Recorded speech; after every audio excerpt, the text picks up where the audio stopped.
Hyundai stood alone at the giant window of Genesis Station watching space, his eyes fixed on the approaching alien ship.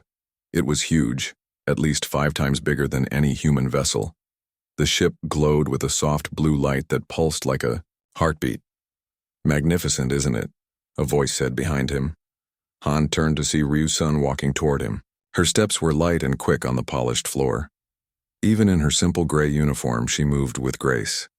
As his assistant for the past 3 years, she had become someone he trusted. "Yes," Han agreed, turning back to the window. "It's hard to believe it's been 50 years since they first came to us. The Talons had arrived on Earth 5 decades ago. They came with gifts and knowledge. They shared technology that helped clean Earth's air and water. They offered medicines that cured diseases. Humans welcomed them with open arms and grateful hearts." "The council meeting starts in 30 minutes, Ryu said. "The Talon ambassador will be there." Han nodded, but didn't move from the window. "They're asking for another resource transfer." "The third one this month," Ryu noted. There was a small line between her eyebrows. "That's more than usual." "We have plenty to share," Han said. But even as he spoke, a small doubt grew in his mind. The Talons had been taking more and more lately, always with good reasons, always with promises of greater things in return. But still, it was strange. The station lights dimmed slightly as the massive Talon ship moved closer. Its shadow fell across Genesis like a cool hand. "I've prepared the reports for the meeting," Ryu said. "All resource levels are still within acceptable ranges, even with the new request." Han finally turned away from the window. "Good. Let's not keep our friends waiting." As they walked through the curved hallways of Genesis Station, they passed by the station's museum. Inside were displays of human history. One section showed the wars of the past, weapons behind glass, old uniforms on mannequins, battle plans drawn on yellowed paper. It had been over 200 years since the last human war. Children now learned about fighting only in history books. The weapons in the museum were just odd objects from a time no one wanted to remember. The Talons had been impressed by this when they arrived. They praised humans for moving beyond their violent past. They called Earth a model of peace for the galaxy. Han and Ryu reached the large doors of the council chamber. Before entering, Han straightened his blue diplomat coat and took a deep breath. "Ready?" Ryu asked. Han nodded, and the door slid open. Inside, 12 human council members sat at a round table. At the head of the table was the Talon ambassador. Unlike humans, Talons were tall and thin. Their skin looked like polished marble with swirls of blue and purple. They had no hair and their eyes were large and completely black. "Ambassador Han," the Talon said in a musical voice. "Please join us." Han bowed slightly and took his seat. Ryu stood behind him with a data pad in her hands. Ambassador Vec was just explaining why they need the new resource transfer, said Council Leader Park. The Talon stood up. He moved with a strange, flowing grace. "As I was saying, we are building a new cultural center in what you once called Africa. It will bring education and healing to that region. But we need more minerals than we first thought." Han looked at the list Ryu showed him on her data pad. The Talons wanted iron, copper, and something called rare earth elements. A lot of them. "These amounts are much higher than your last request," Han said. The Talon smiled. At least, Han thought it was a smile. It was hard to read Talon faces. "The center will be larger than planned," Vec said. "We want to help more of your people." Council Leader Park nodded. "We see no reason to deny this request. Earth has enough resources to share, and the Talons have always been generous with their knowledge." The meeting continued, but Han's mind kept going back to the amounts on that list. Something didn't feel right. The Talons had been taking more and more each year, always with good reasons, but still. Far below the shining orbital station on Earth's surface, a different kind of meeting was taking place. Deep under the ground, in what had once been a military base and was now listed as a historical preservation site. Commander Kim Jun sat at an old metal desk. The room around him was filled with machines that still worked despite being centuries old. Maps covered the walls, and screens showed data that almost no one on Earth could still read. "Commander, I found something," said Bei Jin, a young woman who had joined Kim's small group last year. She wore the simple brown uniform of a museum worker, but her eyes were sharp and curious. "Show me," Kim said. Bei placed a data pad on his desk. On it was a string of code. This was hidden in the last transmission from the Talon mothership. "It took me weeks to break their encryption." Kim read the message, his face growing darker with each line. The message was not meant for humans to see. It was meant for the Talon homeworld, millions of light years away. "They think we've forgotten how to fight," Kim said slowly. "They think we've lost the knowledge, not just chosen not to use it." Bei nodded. "And according to this, they're planning something. These resource transfers aren't for cultural centers." Kim stood up and walked to a large map on the wall. It showed Earth with small red dots marking Talon cultural centers and habitat domes. "They're building something, preparing for something," he said, "and they think we won't know how to stop them when the time comes." Kim turned to look at the small group gathered in his underground room. There were only 12 of them. Some were historians, some were museum workers, some were just people who found the old ways interesting. None of them were soldiers. There had been no soldiers on Earth for centuries. "We need to find more people," Kim said. "People who remember the old knowledge. People who have studied it, even if only for history's sake." "What about the council?" asked Li Min, the oldest member of the group. "Should we tell them what we found?" Kim shook his head. "Not yet. The council trusts the Talons completely. They won't believe us without more proof." He looked back at the map, at the growing number of red dots spreading across Earth. "The Talons think we've forgotten how to fight," he said. "They're wrong. We just chose not to. There's a difference, a big difference, and they're going to learn that the hard way." As the meeting in the underground base continued, above them on Genesis Station, Hyundai watched the Talon ship through the window again. For the first time, he didn't see beauty in its glowing blue light. Instead, he felt a chill, like a shadow passing over his heart. "What are you really doing here?" he whispered to the massive ship. "What are you really planning?" But the ship, silent and mysterious, kept its secrets. Park Hana bent over her microscope in the quiet lab. It was late at night and everyone else had gone home. The only sounds were the soft hum of machines and the tap of rain on the windows. She moved the slide slightly, adjusting the focus. What she saw made her frown. "This can't be right," she said to herself. The soil sample came from near a Talon habitat dome. It looked wrong. The cells of the plants growing in it were breaking down in a strange way. Park had been studying these samples for weeks now, and each test showed the same thing. She heard the lab door open and looked up. Her husband, Li Min, walked in with 2 cups of tea. "I thought you might need this," he said, placing 1 cup on her desk. "It's almost midnight. Have you found anything?" Park pointed to her screen, which showed the plant cells. "Look at this. The cell walls are weakening. It's like something is eating them from the inside." Lee leaned closer. As Park's research partner and fellow scientist, he understood what he was seeing. "Is it happening to all the plants?" "Only the ones near Talon sites," Park said. "And it's getting worse. The soil itself is changing." She stood up and walked to a large map on the wall. It showed the locations of all Talon buildings on Earth. There were more than 50 now, spread across every continent. "I've tested soil from 20 different sites," she said, pointing to red marks she had made on the map. "Every sample shows the same pattern. In about 10 years, normal Earth plants won't be able to grow in these areas anymore." Lee's face grew serious. "Only Talon-engineered plants will survive." "Exactly." Park took a sip of tea, her eyes not leaving the map. "They're changing our world bit by bit, and no one has noticed because it's happening so slowly." "We should tell the Science Council," Lee said. Park shook her head. "Not yet. We need more proof. The Council loves the Talons. They won't believe anything bad about them without solid evidence." Lee was about to answer when Park's computer beeped. A message had arrived. It was coded and came from a secure channel that very few people use these days. Who would send a coded message? Lee asked, surprised. Park opened it carefully. Her eyes widened as she read. It's from someone named Kim Jun, she said. He says he has information about the Talons. He wants to meet.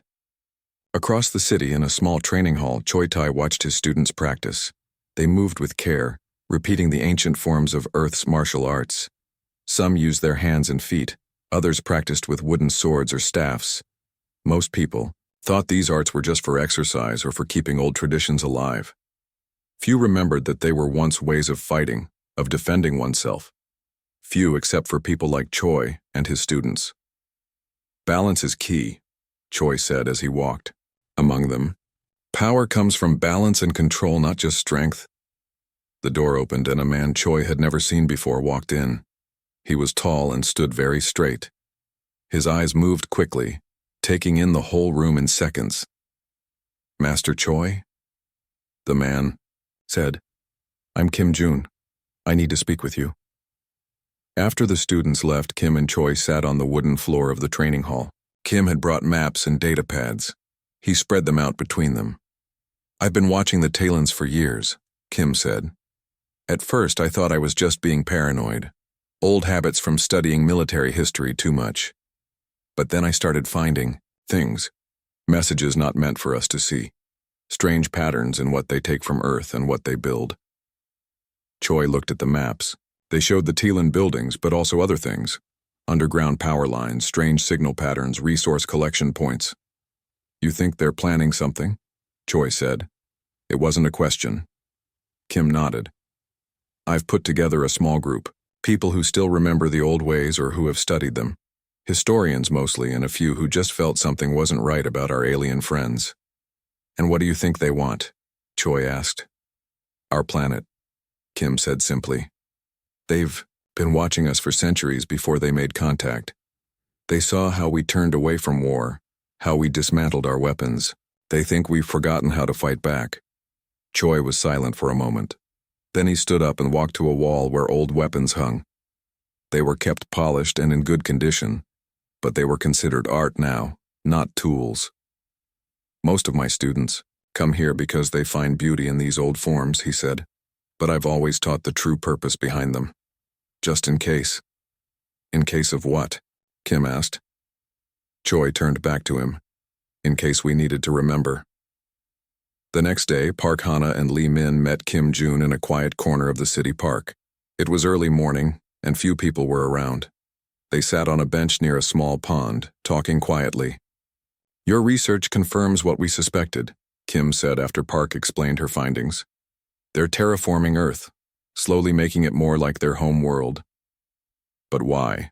Lee asked. They said they just wanted to share knowledge and live peacefully.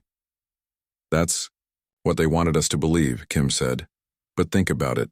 Their world is dying. They told us that much. They need a new home. Park watched a group of children playing nearby. They were laughing, running through the grass without a care in the world. She thought about what would happen to them if the Talons took over. We need more allies, she said. People with knowledge that could help us if things go wrong. I've been finding them, Kim said. A weapons historian in what used to be called Europe. An engineer who studied ancient defense systems for fun. A pilot who flies old-style planes as a hobby.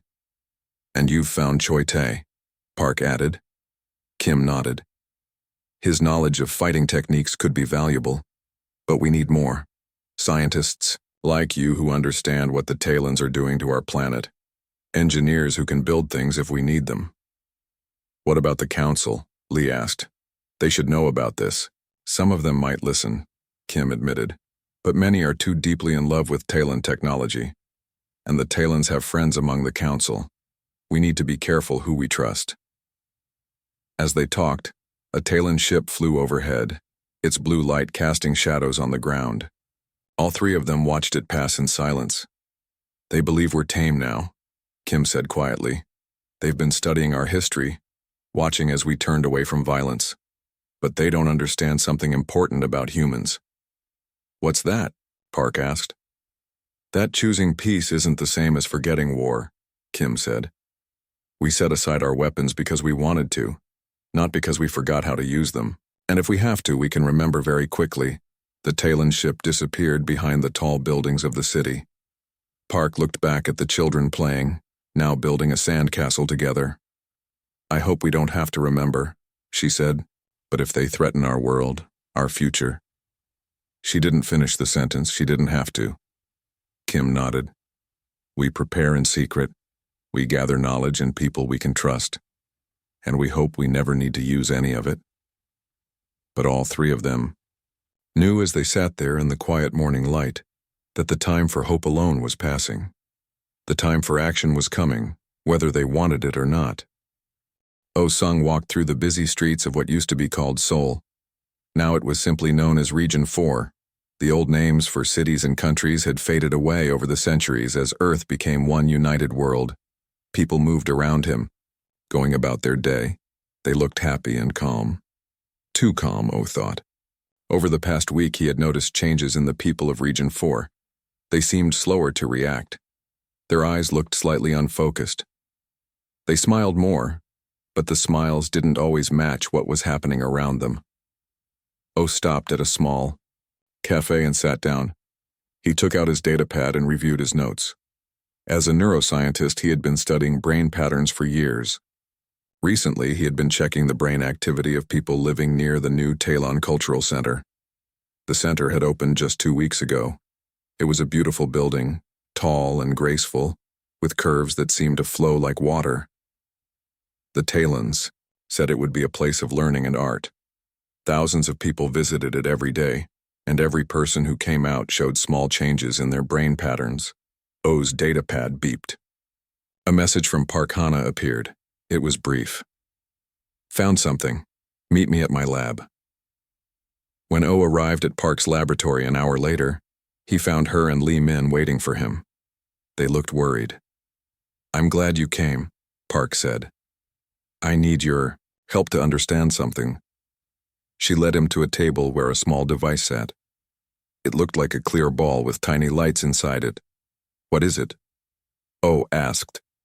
"I found it inside the wall of the cultural center," Lee said. "It's Talon technology, but it's not on any list of devices they've shared with us." Park handed O a data pad.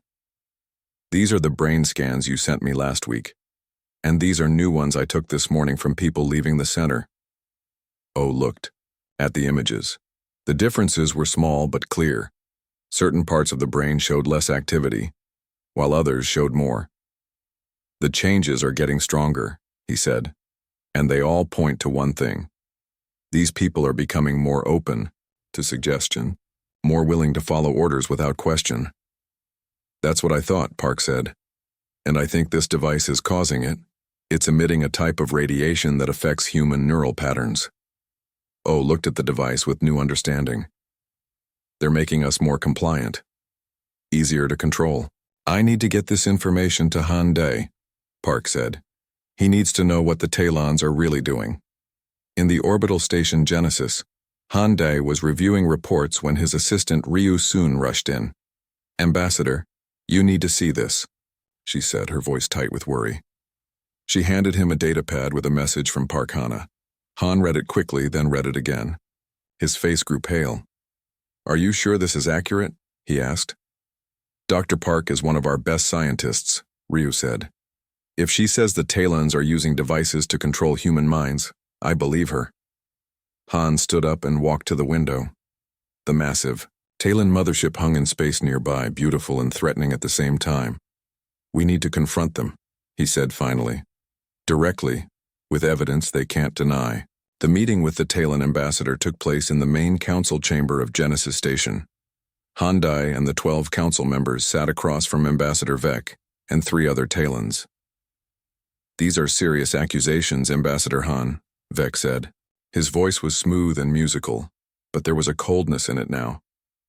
"We have shared nothing but peace and knowledge with Earth."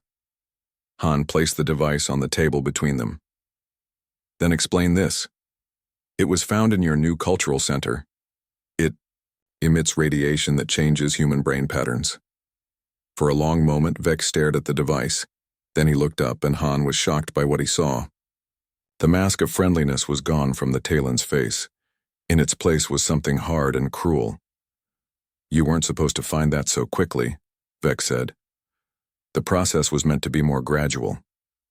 The council members looked at each other in confusion. One of them, an older woman named Jin, spoke up. What process? What are you talking about? Vex stood up. He seemed taller now, more imposing. Your species had such potential for violence, he said. Your history is filled with war and conquest, but then you chose a different path. You chose to forget your strength. He smiled, but it wasn't a kind smile. Now your planet will serve a species that never made that mistake. Han felt a cold fear spread through him. You've been planning this all along. The resource transfers, the cultural centers, all of it. Preparation, Vex said simply. Your world is perfect for us, with a few small changes, and your people will serve us well once they've been properly adjusted. Council Leader Park stood up angrily. We welcomed you as friends. We shared our home with you. Yes, Vex said. That was your second mistake. Your first was putting away your weapons. An alarm suddenly blared through the station. Ryu-san rushed into the room, her face pale with fear. Ships, she cried. Hundreds of Talon ships coming out from behind Jupiter. Vex looked at the humans around the table. His black eyes showed no emotion at all. We could have done this more slowly, he said. More gently. But now that you know, we must move quickly. He turned and walked toward the door. The other Talons followed him. Where are you going? Han called after him. What are you going to do? Vex paused at the door and looked back. We're going home, Ambassador, to our ship. From there, we will watch as your defenses crumble. He tilted his head slightly. Do you even have defenses anymore? I think not. After the Talons left, the council room erupted in panic. People shouted over each other. Some wanted to try to talk to the Talons again. Others wanted to run and hide. Han stood in the middle of the chaos, trying to think. Earth had no military, no weapons platforms, no warships. They had nothing to fight with. A new alarm sounded, louder than the first. The station shook violently. They're attacking, someone shouted. Ryu grabbed Han's arm. We need to get to the escape pods, she said. Now. They ran through the corridors of Genesis Station as explosions rocked it. Other people ran too, screaming in fear. The lights flickered and went out. Then emergency lights came on, bathing everything in red. They reached the escape pod section just as another explosion hit. Han was thrown against a wall. When he looked up, he saw that part of the corridor. A head had been torn open. Through the gap, he could see Earth below, blue and green and beautiful. This way. Ryu pulled him toward a small maintenance shuttle. All the escape pods are gone, but this still works. They climbed in and Ryu quickly started the engines. She had trained on all kinds of spacecraft, just in case. Now that training was saving their lives. As they pulled away from Genesis Station, Han looked back. The once beautiful station was breaking apart. Other Talon ships were moving toward Earth. They're going to attack the surface, he said. And we have no way to stop them. Ryu set a course for Earth. Maybe not yet, she said. But humans have faced threats before. We've forgotten how to fight, but maybe we can remember. As their small shuttle raced toward Earth, the first Talon weapon struck the planet below. The war had begun. The old bunker under what used to be the Korean DMZ was cold and damp. It had been built centuries ago during a time when humans fought each other. Now it served a new purpose. It became the center of human resistance against the Talons. Jun stood at a large table in the middle of the main room. Around him gathered 24 people, all that remained of Earth's emergency council. Han Dae was there, having barely escaped from Genesis Station with Ryu-sun. Park Hana and Oh Sung stood nearby, along with Choi Tai and others who had been preparing in secret. 3 days since the first attack, Kim said, pointing to a map on the table. Red marks showed where Talon ships had struck. They've destroyed most of our orbital stations and hit major cities on every continent. How many dead? Someone asked. Millions, Kim answered, his voice heavy. And they're setting up control points in the largest cities. People there are being rounded up. Hyundai looked tired. Dark circles showed under his eyes. We trusted them, he said. We shared everything with them. Not everything, Kim said. He pressed a button, and the wall behind him slid open. The room beyond was filled with old equipment. Some of it looked military. Some looked scientific. All of it had been carefully preserved. We didn't share this. The council members walked into the room looking at the old technology with wonder and confusion. What is all this? Ryu asked, touching what appeared to be a weapon. History, Kim said. For centuries we've kept knowledge of our past. Not to use it, but to remember it, to learn from it. He picked up an old book. Its pages were yellow with age. Military strategies, weapons designs, defense systems. This is the knowledge the Talons think we've lost. Han looked around the room, understanding growing on his face. You've been preparing for this? Not exactly, Kim said. We preserved these things as history, as a reminder of what we once were. But now we need to use them again. Choi-tae stepped forward. I've been teaching fighting techniques as cultural heritage. Now we'll teach them as survival skills.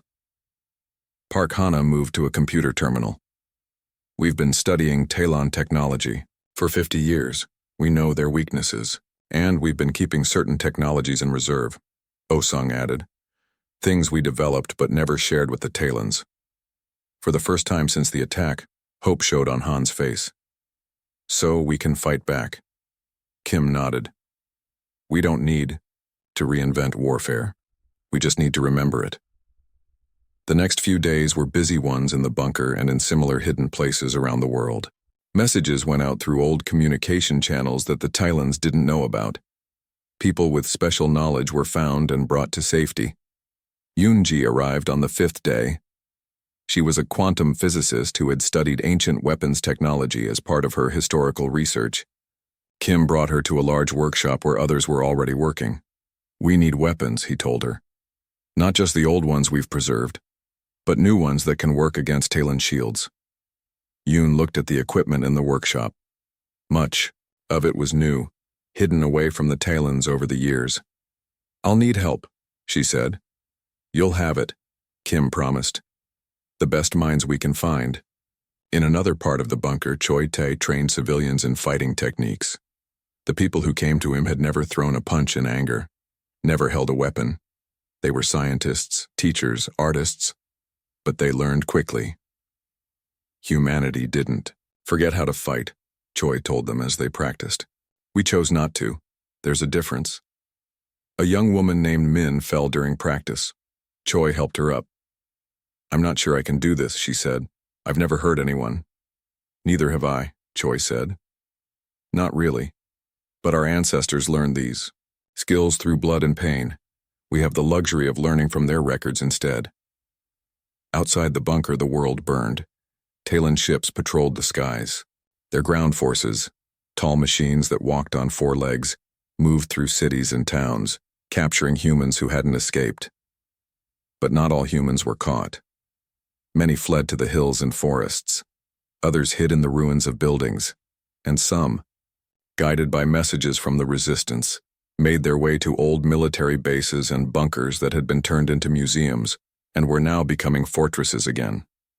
2 weeks after the first attack, Hyundai stood with Kim Jun on a hill overlooking what had once been a city. Now it was partly destroyed. A large Talon ship hovered above it. Are we ready? Han asked. Kim handed him a small device.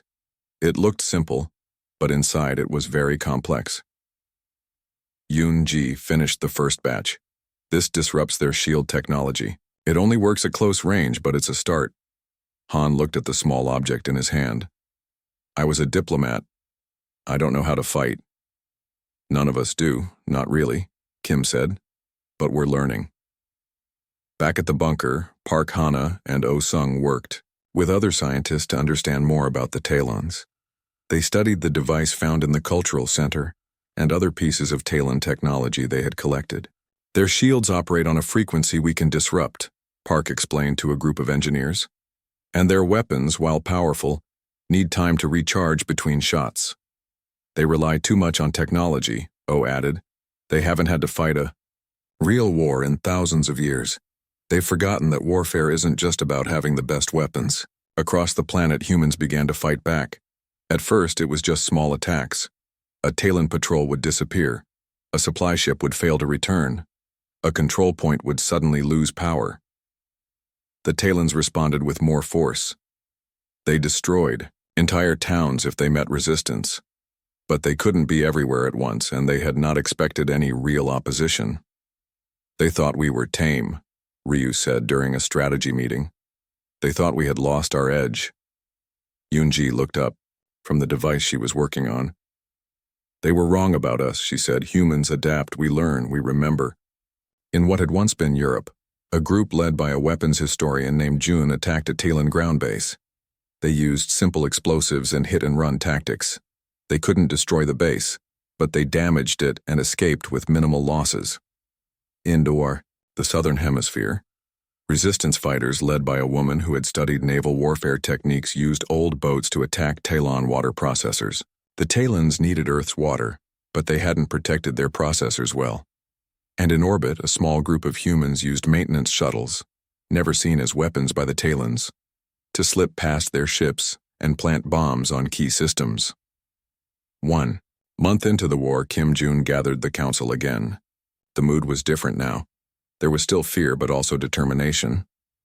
We've had some success, Kim said, but the Talons still control most of our cities and resources. We need to do more. Yoonji stood up. My team has developed something new, she said. She showed them a design on her datapad. It combines our technology with what we've learned about Talon systems. It's a shield that their weapons can't penetrate. Can we build it? Han asked. We already have, Yoon said. Small ones for now, but we can make them bigger. Kim looked around the room at the faces of people who, just a month ago, had never thought about fighting. Now they were planning a war. The Talons made a serious mistake, he said. They thought because we chose peace we had forgotten war, but humans never really forget.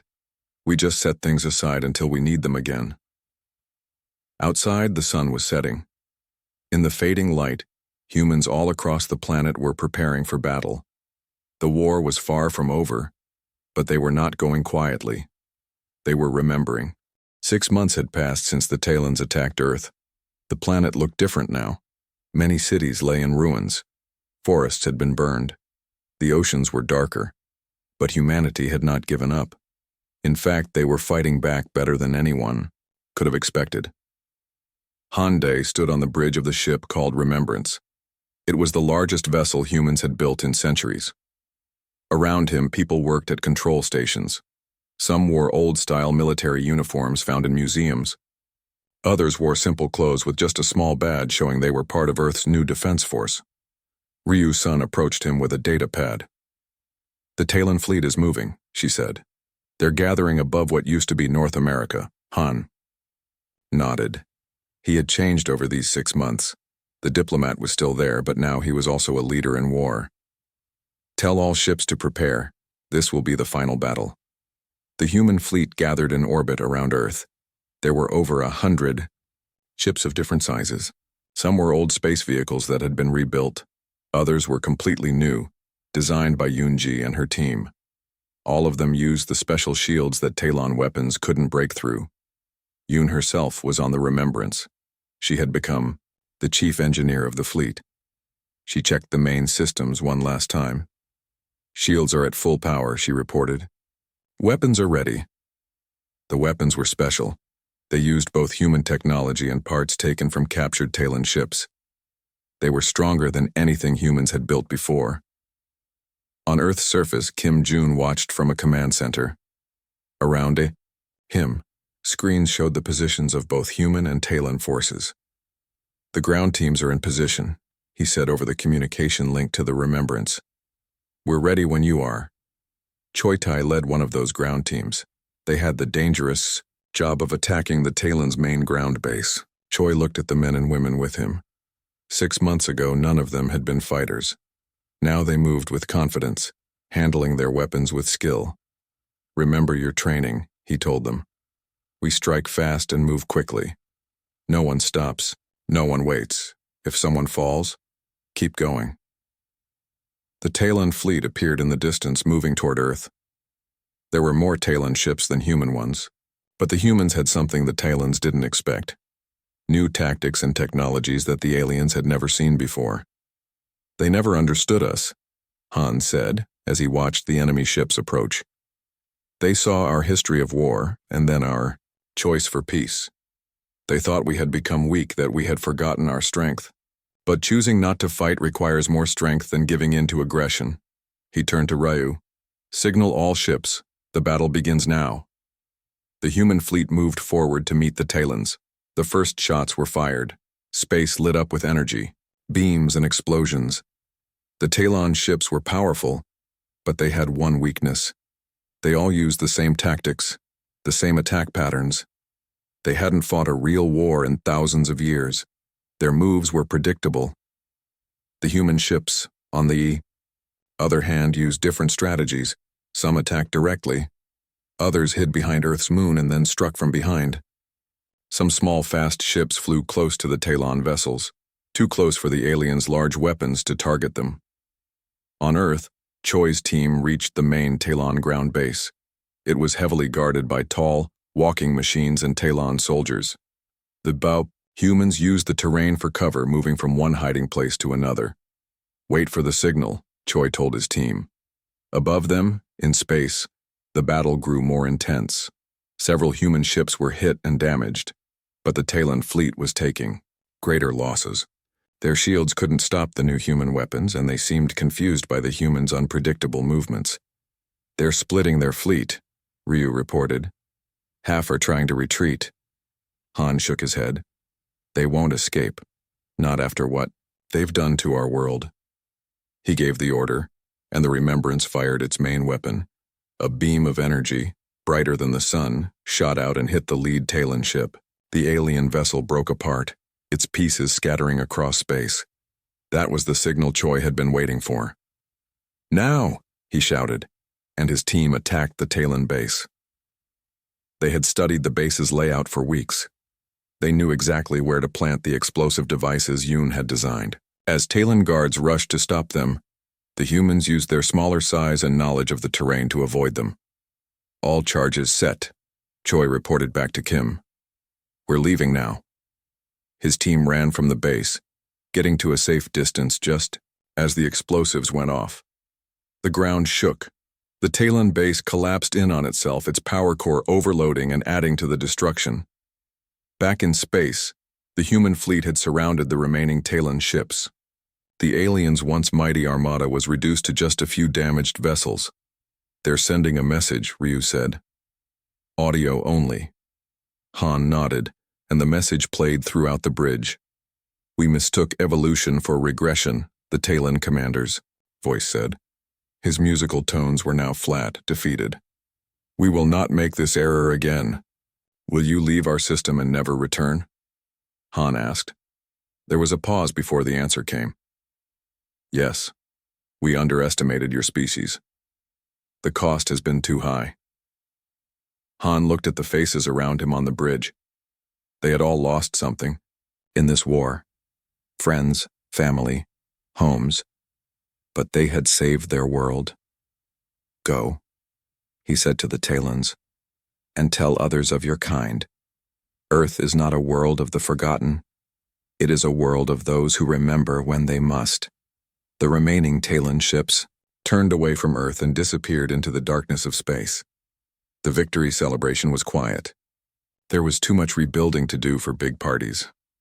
But across the planet, humans gathered in small groups to mark what they had accomplished. In what had once been Seoul, now mostly in ruins, Park Hana and Oh Sung led a team that was studying the soil near former Talon sites.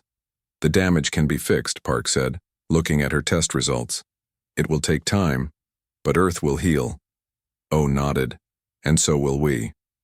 Kim Jun was offered leadership of Earth's new defense force. He turned it down. I'm a historian, he told Han.